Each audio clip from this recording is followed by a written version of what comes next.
We have some breaking news from the state of North Carolina, where that state's Court of Appeals has ruled that 60,000 voters may be disenfranchised from the critical November state Supreme Court race. We are joined by Allison Riggs, the Democratic candidate in that race. Welcome back to Defending Democracy. I'm Marc Elias. Let's get started. Justice Allison Riggs, welcome back to Defending Democracy. Thank you, Marc. All right, so we're doing this emergency episode because just a little while ago, the Court of Appeals in North Carolina, the state Court of Appeals, this is in the state court, issued a decision in one of the various cases that are weaving their way through various courts involving your election. And so people are caught up. You ran for election to the state Supreme Court as a Democrat. It's a state where there are partisan elections for state Supreme Court elections because the Republicans insisted on that. You and I have talked about that on prior episodes. And you won. You won a close election, but you won. And then there was a recount and you won. And then there was a second recount, sort of a partial check recount. Again, people can go through all the details, and you won that. So from where I sit, you won the election, you won 2 recounts, and the Republican Party, in support of the Republican candidate, has been involved in a multi-month effort now, not just to overturn the election, not just to overturn the will of the voters, but to do it in a way that would disenfranchise tens of thousands of voters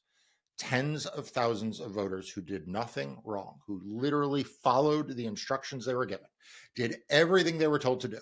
The Republican plan has been to disenfranchise these people. I believe that they are doing it not only because they want to win your seat on the state Supreme Court of North Carolina, which is important in and of its own right, but because they want to set a national precedent to be able to do this kind of thing in the future. Everyone needs to listen to me carefully. This is what they tried to do in 2020 and were not able to. This is what they asked the Wisconsin Supreme Court to do for Donald Trump in 2020 after the election. And we're told no. This is what they tried to do in Pennsylvania and Rudy Giuliani tried to do, and we're told no. And so Republicans have not given up on this idea of disenfranchising voters after elections have been held by throwing out tens of thousands of lawful votes. So what the state Court of Appeals had to decide is whether or not to let them get away with that. A trial court had said no, like basically you don't get to do that.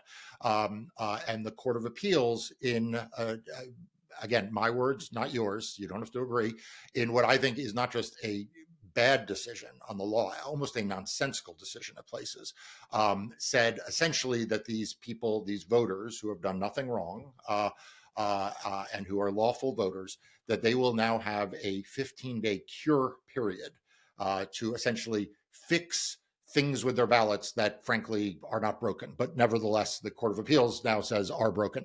And this will, and then I'm going to shut up and turn it over to you, just so everyone's clear, this will disenfranchise not just voters who voted domestically in the United States. One of the targets of the Republican effort here is to disenfranchise military and overseas voters and the families of military and overseas voters. And, so the next time anyone tells you that the Republican Party gives a crap about our men and women in uniform overseas, point them to this decision. Okay, so that's my table setter. Justice Riggs, why don't you give people an update on kind of how you see it as the candidate? Right. Well, thank you, Marc, for raising these important issues and keeping your followers up to date on this, because as you said, this does not just affect North Carolina.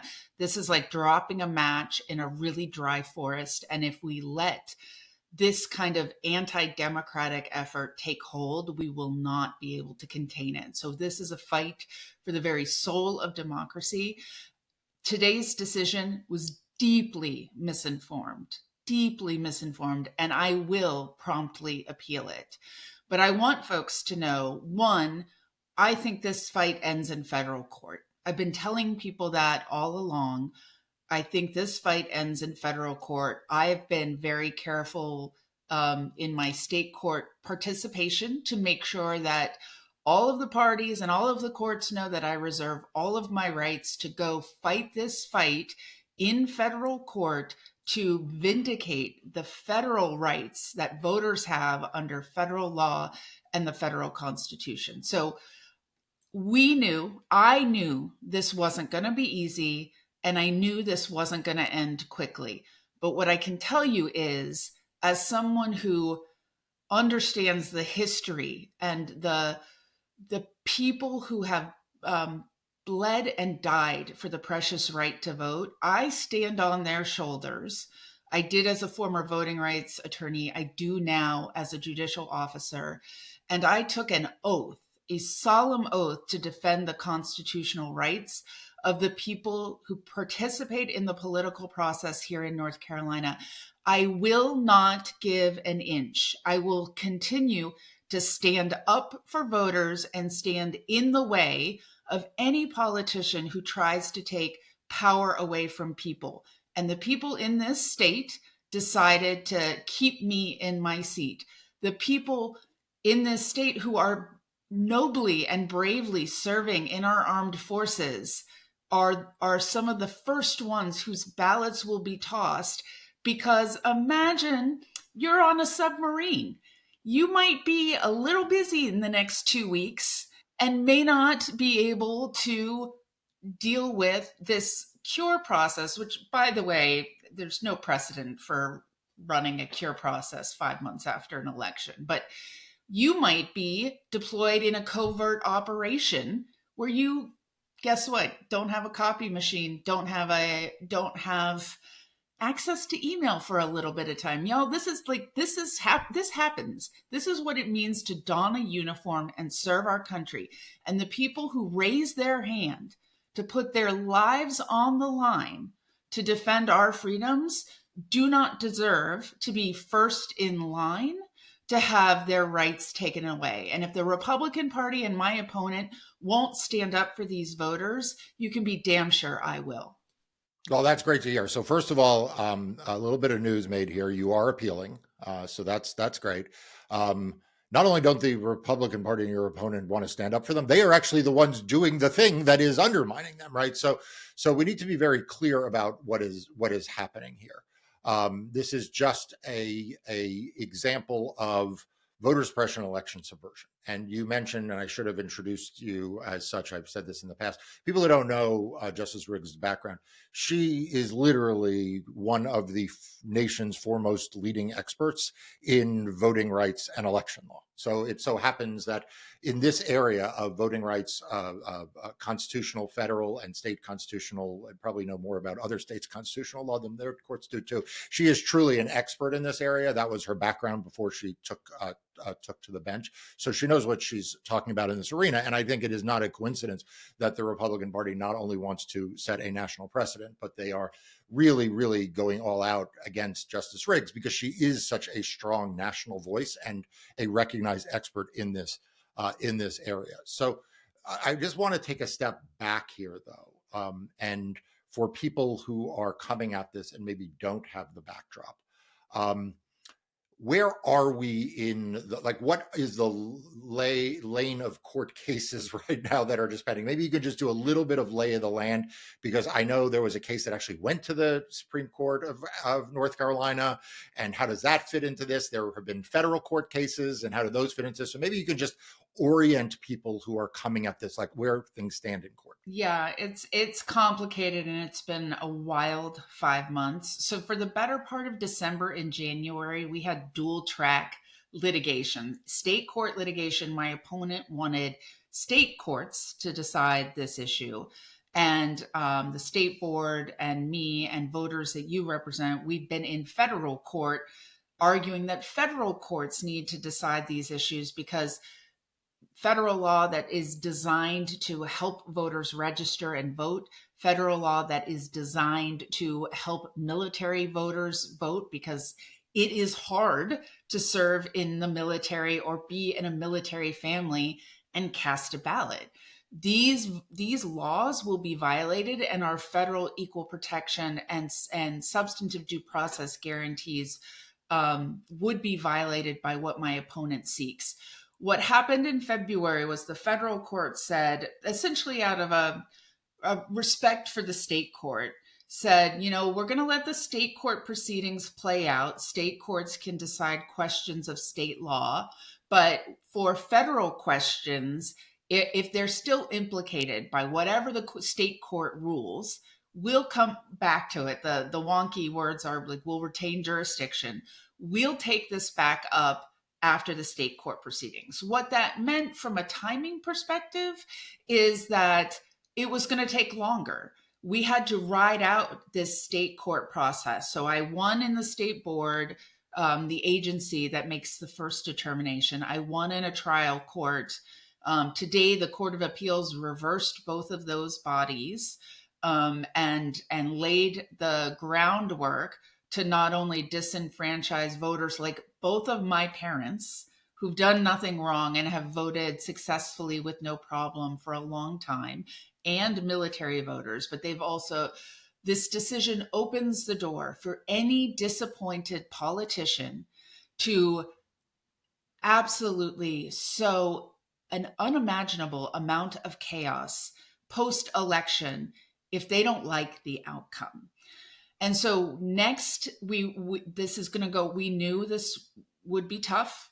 We knew and understood what our state courts look like. It's why people like me and Justice Anita Earls have been working so hard in the last 2.5 years to build a plan to win back our courts for justice, because our courts need to be filled with people of strong constitutional conviction who put people over politics and are willing to enforce the law without fear or favor. And so that's what we're working on. That's what we knocked over the first domino in me keeping my seat in 24. We need to reelect Justice Earls in 26. In 2028, we take back our court. But we know that they're not going to let us do that without a fight, that there is never a fight for what is right that is easy.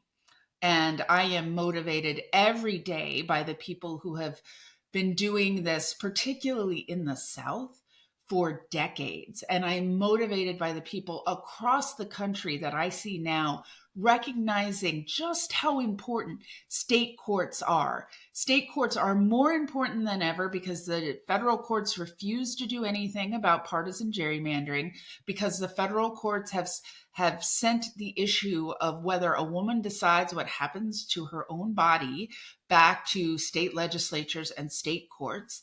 And the reason that I am optimistic, even in the face of these challenges, is because of what we were able to do in November, what we saw happen in Wisconsin this Tuesday. People get it. They get it. And even when folks are out there trying to buy elections, we know that justice is not for sale, and that people understand now the importance of putting people who will enforce the Constitution and defend the rights of the people on the bench. I'll be right back with more of my conversation with Justice Allison Riggs in a moment. Democracy Docket is here to keep you informed on the Republican effort to disenfranchise voters all around the country. So please make sure you're subscribed to its free daily and weekly newsletters to stay up to date on the latest. And if you want to support Democracy Docket's work, please become a premium member for $10 a month. The links for everything is in the description below. All right, so I want to, at this point, and we're going to do this again at the end, but I want to make sure that everyone listening knows how you can support this effort. As all of you know, I never pitch you all for donations for the guests I have on. I oftentimes have candidates on, but this one's really important because, as Justice Riggs said, for everyone who has subscribed to these channels or Democracy Docket because you worry about election subversion, this is election subversion. This is exactly the thing that everybody was saying they were all worried about, right? This is what happens when you allow a candidate who loses an election after the election is over to simply say, you know what, they've decided that the rules that they ran the election under, they don't want anymore. And so they're going to use a different set of rules and they're just going to flip the outcome of the election. So Justice Riggs, what are the ways people can support your efforts? I need people to get on my website right now, riggsforourcourts.com. It's for FOR, not the number. Sign up to get updates. This is going to move very quickly. in the next few weeks. There are going to be developments every day next week. And so I need people to stay on top of that. Follow me on all of my social media.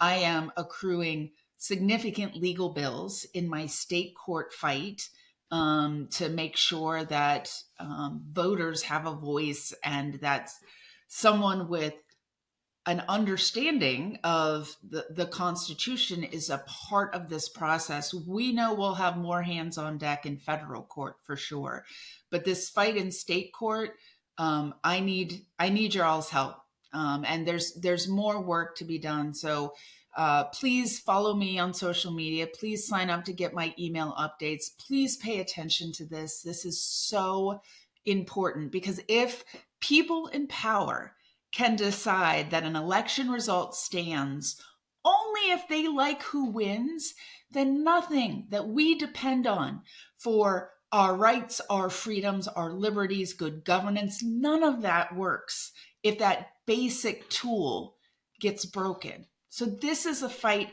for this entire country, and I need your listeners, who I know get it, but I need them to dig in with us in North Carolina. And I promise you, this is what you don't prove your mettle in times that are easy. You prove your mettle when times are tough. And North Carolina is ready to show the United States what it looks like to fight back for our freedoms. Yeah. And again, this is really, really important, not just in North Carolina.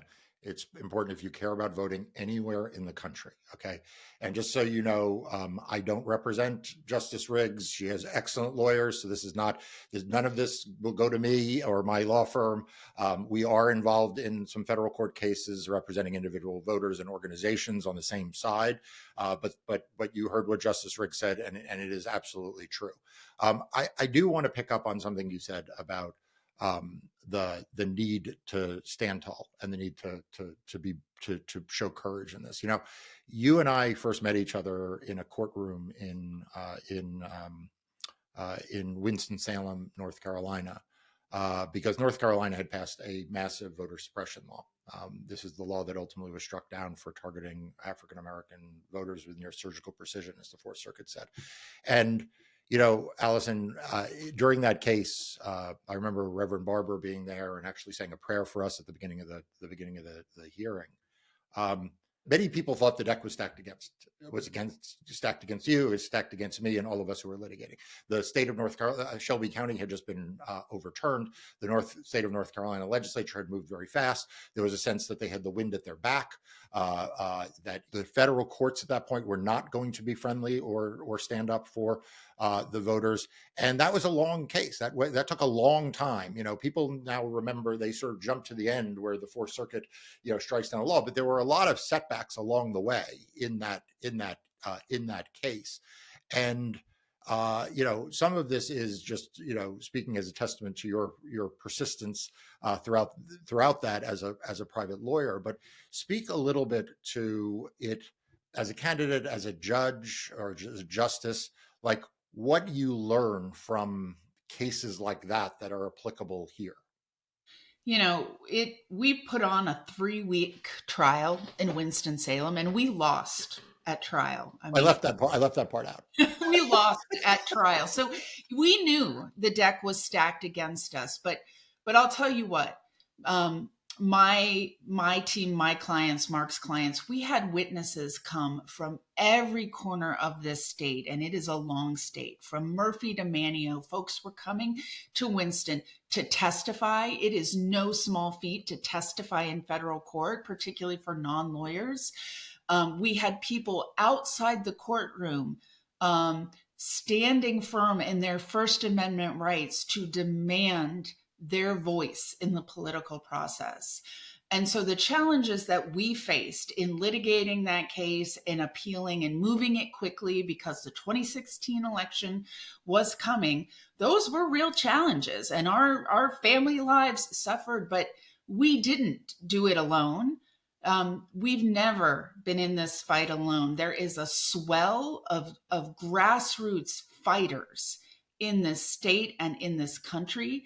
And Marc and I have done what we did in our private practice career, in my private practice career, what he's doing now, because we know that we are going to be standing arm in arm with people who are willing to share their stories and their lived experience.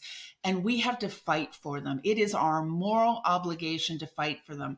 I'm not an advocate anymore. My role within the legal system has changed, but it is no less serious that I am now charged with upholding our state and federal constitutions and the rights protected by those documents. The right to vote is the right. We say it's preservative of all other rights. If you care about your Second Amendment right, if you care about your free speech rights, your right to assemble and worship the God of your choosing, you have to protect the right to vote.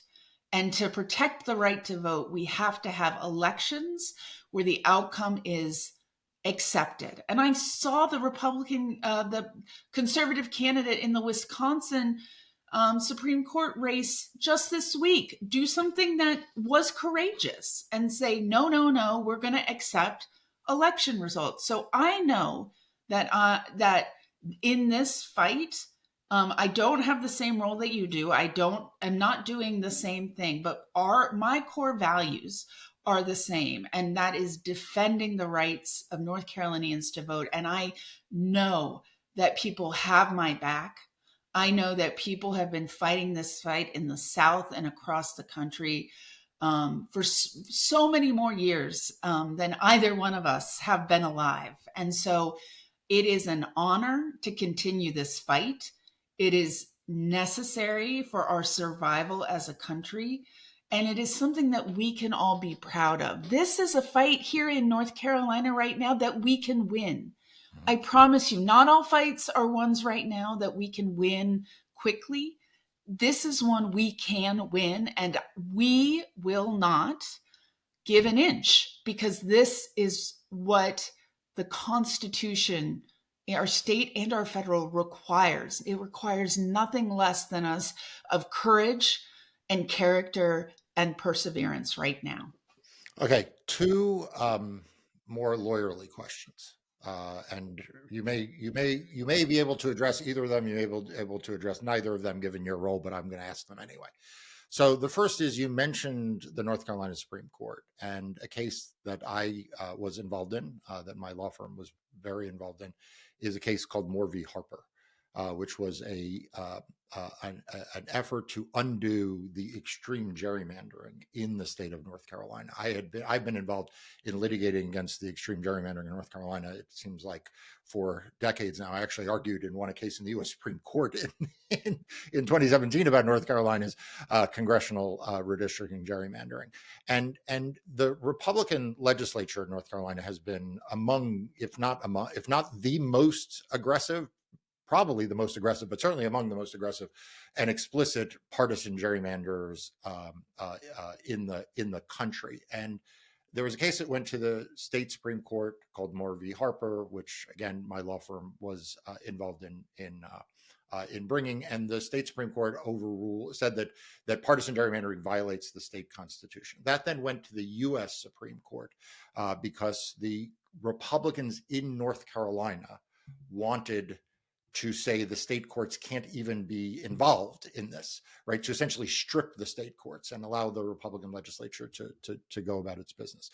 The U.S. Supreme Court rejected that. It went then back down to the state Supreme Court, which had changed composition at that point, and there was a what I think was a terrible ruling about it. I'm not going to ask you about that ruling. I'm going to ask you more about to me, I connect the dots here. To me, you had a Republican Party that wanted to not be bothered by state courts that it thought might stand in the way of their ability to gain partisan advantage. And here it feels to me like your opponent and the Republican Party, again, kind of doesn't want to have to deal with the inconvenience of voters. In that case, it was voters choosing their representatives. Here it's voters being allowed to vote. And you've been a private lawyer in North Carolina, seeing what's going on with voting rights in North Carolina. You've been on the bench, viewing it in that objective lens. But am I correct to see a connection between the tactics, at least, going from 2013 and the case you and I were involved in to Moore v. Harper, and then here, it just seems like you're up against a well-oiled machine of voter suppression and election subversion.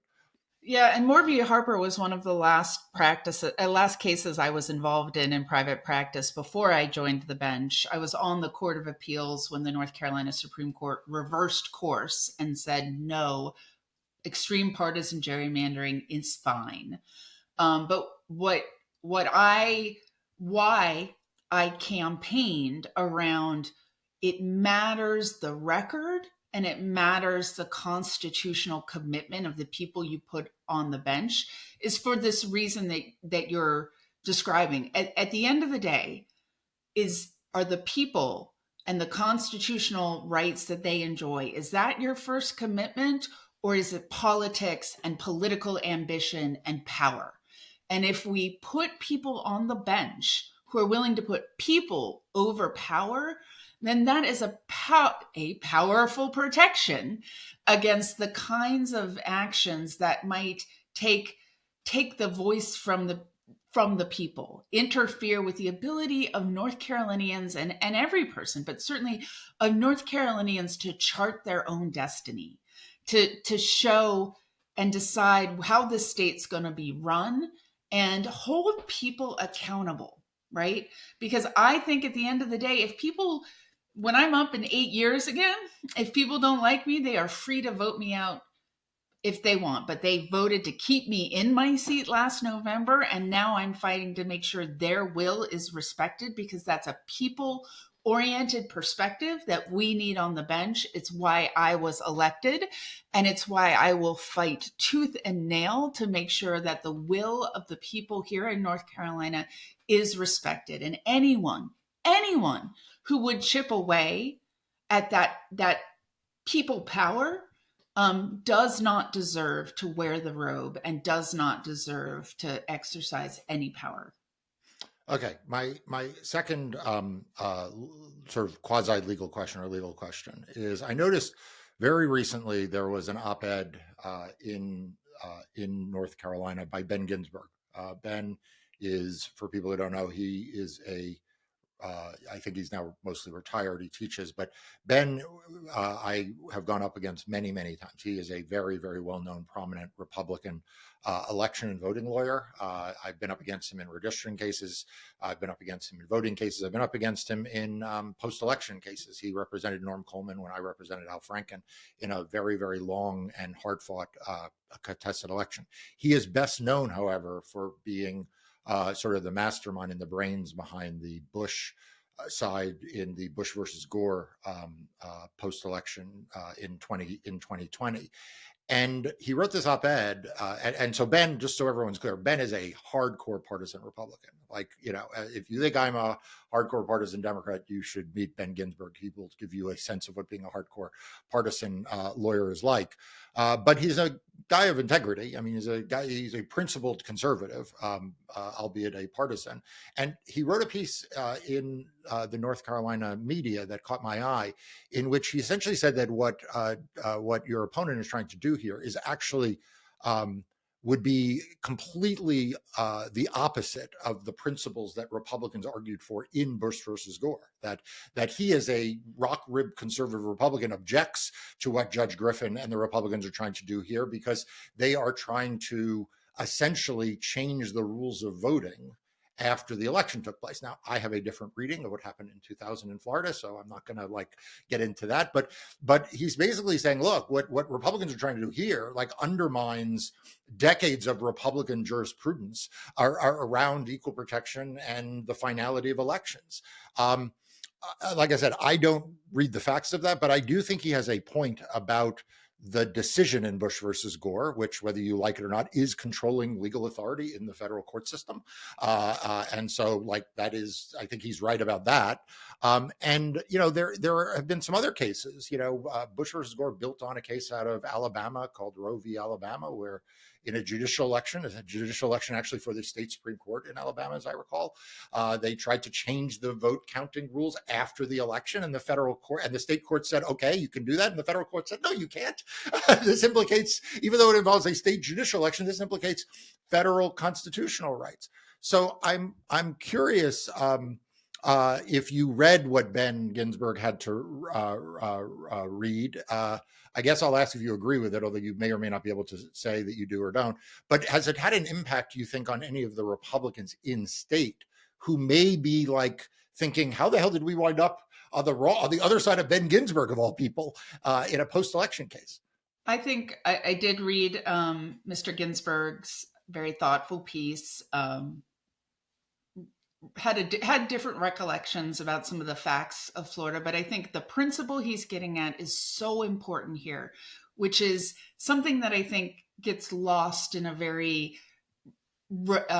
heated rhetoric, and also it's just sort of wonky, right? What is the rule of law? Why do we fight for it? Why are norms important? And it's because if whatever serves the day is what you advance with a straight face in a court of law. Nothing is predictable. Nothing is consistent. The courts don't work as an institution that has power, is a separate branch, but creates checks and balances for the other branches. And so what Mr. Ginsburg said is, look, I cannot reconcile what's happening in North Carolina with what folks that I've represented, positions I've taken for decades. Like, that's going to be a problem for us in the future. And he's not alone. We are hearing people in North Carolina. We saw a list of 200 bipartisan judges, election officials, and lawyers say, look, this is not conservative. If that's your principle and ideology, that's not this. It's government tossing ballots after an election when people did everything that was asked of them. I talk about my parents a lot because, one, I'm close to them, and two, they followed every rule. And so you cannot have elections that people have any faith in if, when people follow all the rules, their vote can still be discounted. It means people will never leave a polling place confident that their votes will count. And I think there are people of principle on both sides of the aisle, and there can be people of principle who lack principle. It doesn't necessarily track party lines, but this is a moment in this state and this country's history for us to say, just like I said, the conservative candidate in Wisconsin, when someone says something that is principled and correct, and it's laudable, we should say that, because it's not happening enough.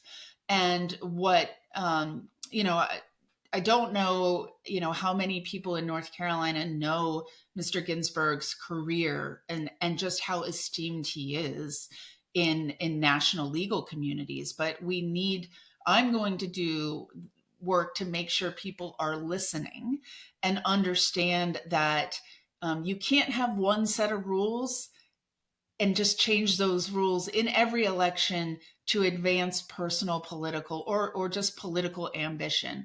There has to be norms.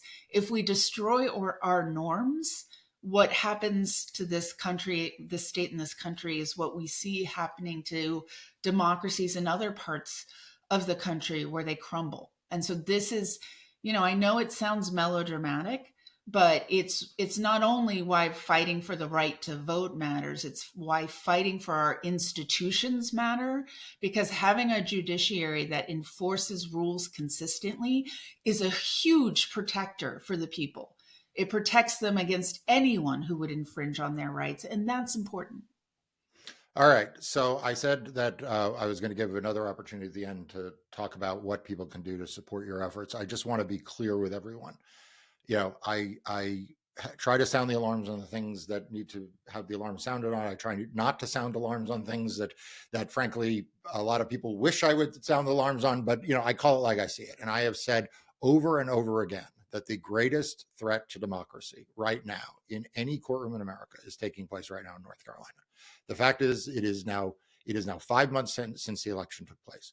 Allison Riggs has won the election and two recounts. The Republican theory here is not. The Republican theory here is not that they've identified 800 ballots or 1,000 ballots where the markings are different or where they say someone voted who shouldn't be allowed to vote. This is not about illegal voting. This is not about even allegations of miscounted ballots. This is a pure power play. This is simply saying after we lost an election, the Republican Party just wants to change the rules so they can throw out tens of thousands of votes. And if this is allowed to happen, I'm here to tell you, we're going to see this in 2026 and 2028 everywhere. How do I know? Because we already saw the Republican Party try this in 2020 against Joe Biden. We saw them try this in a couple of places in 2022 when they didn't like the outcome of the midterm elections there. So I need everybody to pay attention to what is happening in this race if you care at all about democracy anywhere.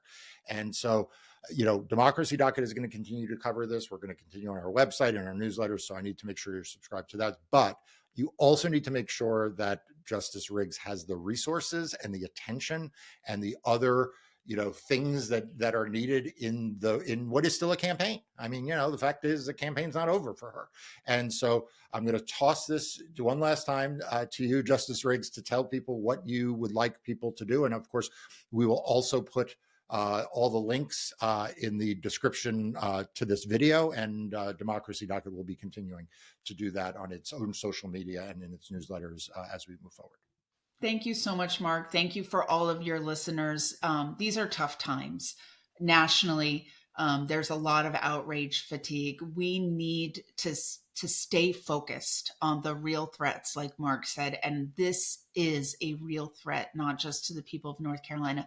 So please sign up on my website to get updates, share my social media. This is a thing that awareness really does help. It helps us fight this when more people know what's going on and understand how outrageous it is. And if you have a few dollars, this is not just lawyer bills. I do still have staff, and I'm trying to get my message out so people know not only that I'm still in the fight of my life, but why state courts matter so much, and that we have long-term accountability for anyone who runs for judicial office in North Carolina or elsewhere. Your dollars help me do that. Thank you so much. All right. Thank you, Justice Riggs, for coming on today. And if there are further developments, you're always welcome back. Thank you. Thanks so much for tuning in to this episode of Defending Democracy. Please make sure you're subscribed to Democracy Docket's free daily and weekly newsletters to stay informed on the latest voting rights and democracy news. We'll see you next time.